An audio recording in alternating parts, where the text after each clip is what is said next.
নমস্কার বন্ধুরা, জয়ার পাকশালাতে সবাইকে স্বাগত। আজকে গন্ধরাজ কাতলা করে দেখাবো। এই গরমের সময় যখন কোনো কিছুই খেতে ভালো লাগে না, গরম ভাতের সঙ্গে এই রকম গন্ধরাজ কাতলা থাকলে আর অন্য কোনো প্রিপারেশান লাগে না।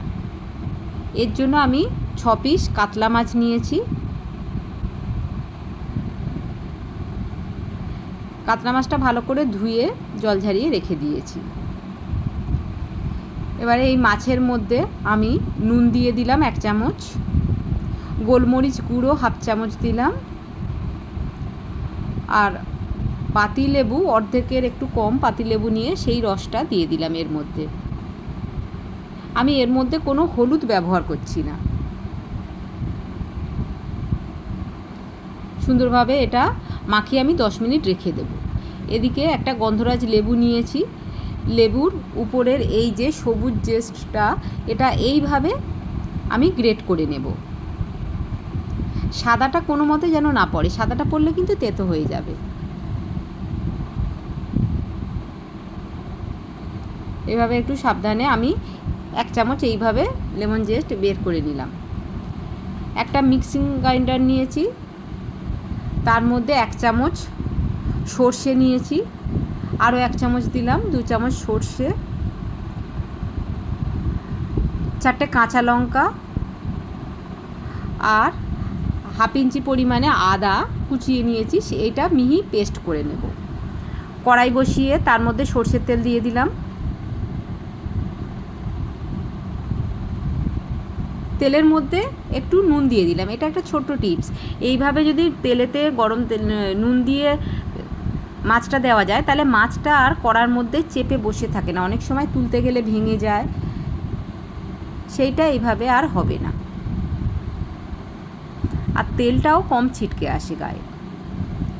সমস্ত মাছগুলো এক এক করে আমি দিয়ে দিলাম।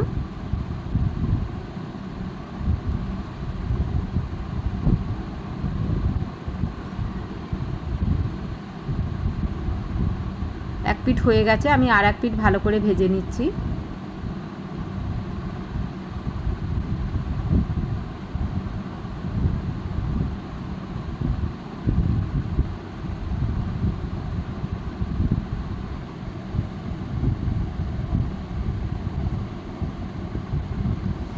সমস্ত মাছগুলো আমি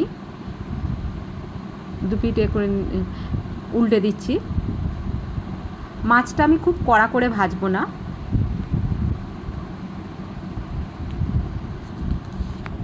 মিডিয়াম ফ্লেমে মাছটা ভেজেছি, মিডিয়াম টু লো ফ্লেমে, যাতে মাছটা ভিতরটাও একটু কুক হয়ে যায়। আবারও একটু সর্ষের তেল দিলাম। একটা পেঁয়াজ আমি গ্রেট করে নিয়েছি, সেই পেঁয়াজটা দিয়ে দিলাম।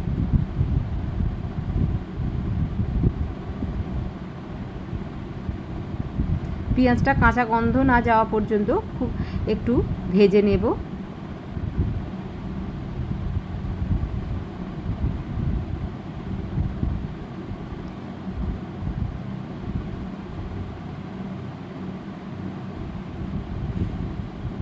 পেঁয়াজটা ভাজা মতো হয়ে গেছে। এবারে আমি যে সর্ষে আদার কাঁচা লঙ্কার যে পেস্ট বানিয়ে রেখেছিলাম, সেটা এর মধ্যে দিয়ে দিলাম। কম সময়ে কম মশলা দিয়ে এই রকম গন্ধরাজ কাতলা খেতে তো অসাধারণ লাগে।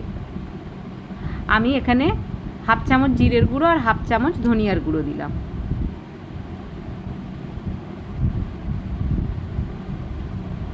সব ভালো করে একটু কষিয়ে নিতে হবে। রেসিপিটি ভালো লাগলে লাইক, শেয়ার, কমেন্ট এবং সাবস্ক্রাইব করতে ভুলবেন না। পাশে থাকা বেল আইকনটি প্রেস করে দেবেন। আমার নেক্সট ভিডিওর নোটিফিকেশান সবার আগে আপনার কাছে পৌঁছে যাবে। 1 টেবিল চামচ দই ভালো করে ফেটিয়ে নিয়ে এর মধ্যে দিয়ে দিলাম। একদম দইটা একদম আঁচটা লো করে তখন দিতে হবে, নাহলে ফেটে যাওয়ার চান্স থাকে। সব খুব ভালো করে কষিয়ে নিচ্ছি।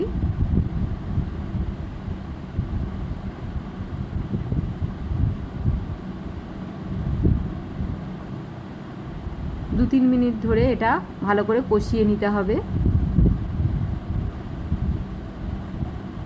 ফ্লেমটা একদমই লো টু মিডিয়াম করে রাখতে হবে।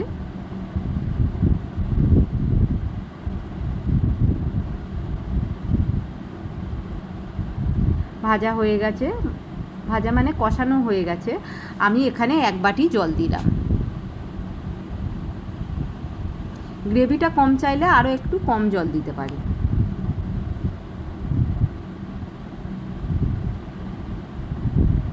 এটা একটু ফুটতে দেব।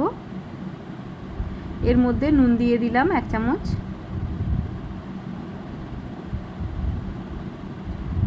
আর সামান্য একটু চিনি দিলাম। যেহেতু এখানে লেবু আর দই পড়ছে, একটু চিনি দিলে খুব সুন্দর একটা টেস্ট আসে, টকের একটা ব্যালেন্স এসে যায়। ঝোলটা ফুটে গেছে। এর মধ্যে এবারে আমি মাছগুলো এক এক করে দিয়ে দেব। গন্ধরাজ লেবুর তো অসাধারণ একটা স্মেল আছে, আর এই যে মাছে গন্ধরাজ লেবু মানে খুব সুন্দর খেতে লাগে। মাছের অনেকে একটা আষ্টে গন্ধ পায়, এইভাবে লেবু দিয়ে দিলে সেই গন্ধটাও থাকে না।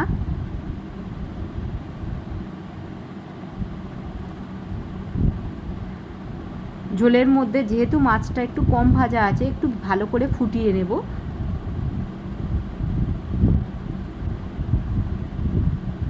দু 3 মিনিট ধরে এটা আমি ঝোলটা ভালো করে ফুটিয়ে নেব।